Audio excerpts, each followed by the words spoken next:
그는 누구일까요?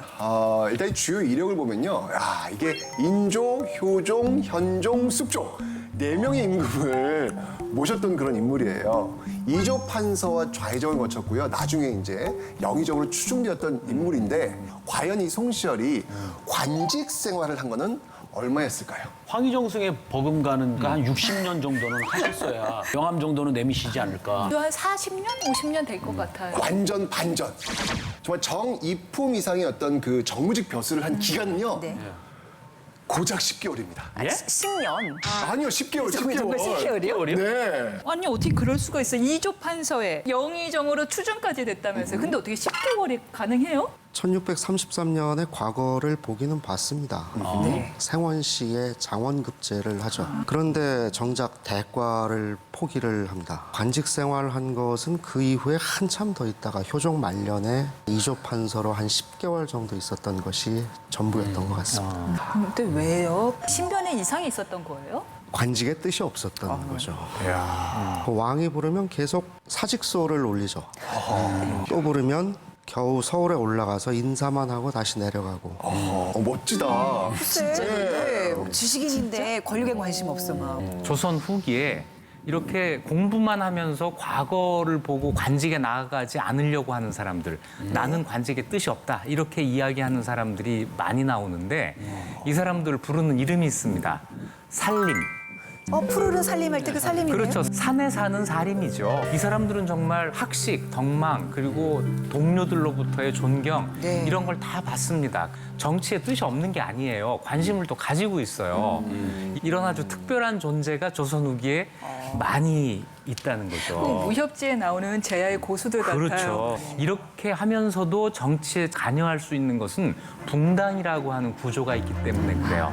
자기 소속의 붕당을 통해서 자기의 정치적인 의견을 중앙정계에 전달할 수 있다는 거죠. 권력과 거리를 두는 고고한 학자의 이미지를 이게 좀 느껴지는데 어떻게 송시열이 서인의 영수이자 조정을 뒤흔드는 인물이 됐을까요? 1649년 인조의 뒤를 이어 조선 제17대 왕 효종이 즉위한다. 왕이 가장 먼저 한 일은 송시열을 비롯한 살림들을 조정에 불러들인 것. 전하, 한때 사제지간이었던 효종과 송시열, 전하의 말씀 임금과 신하가 되어 다시 만난다.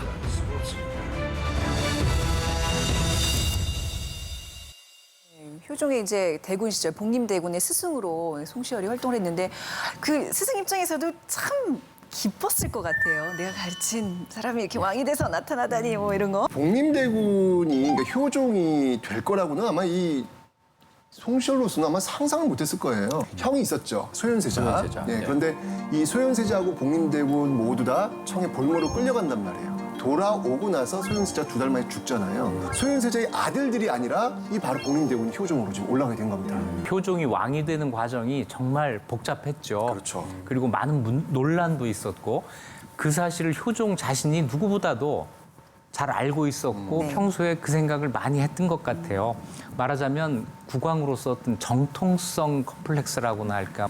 기록에 따르면 저 효종이 젊을 때는 술을 꽤 많이 마셨던 것 같은데 세자에 책봉되면서부터는 술을 끊었다고 하죠.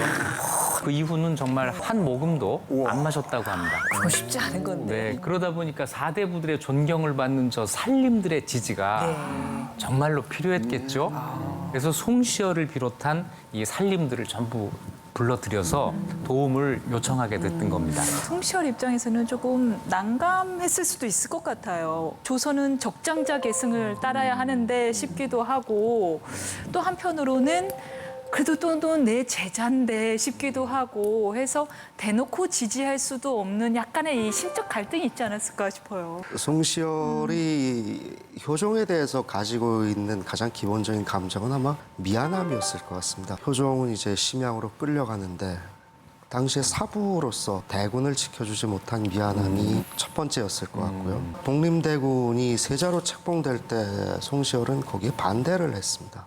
원칙을 고수하는 거죠. 인맥 대신 완치. 원칙. 효종이 즉위했을 때 나는 관직에 나갈 뜻이 없다라는 걸 보여주면서 곧바로 상소를 올리게 됩니다. 그러니까 그러니까 그거를 이제 기축면에 올렸다라고 해서 기축봉사라고 해요. 당시 어떤 그 조선의 당면 과제 한 13가지 정도로 요약을 해가지고 올린 거예요.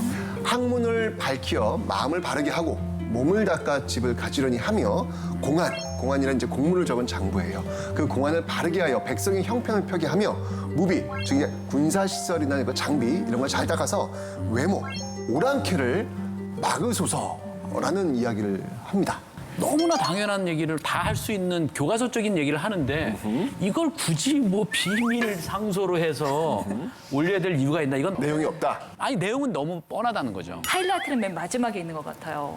오랑캐예요? 무비를 닦아 오랑캐를 막으소서라는 여기에 뭔가 범상치 않은 마지막 본인의 진짜 하고 싶은 말을 저기에 담은 거 아닐까. 그러니까 이후 효종은요, 이제 송시열에게 여러 번 벼슬을 내리면서 올라와 달라라고 이야기를 했는데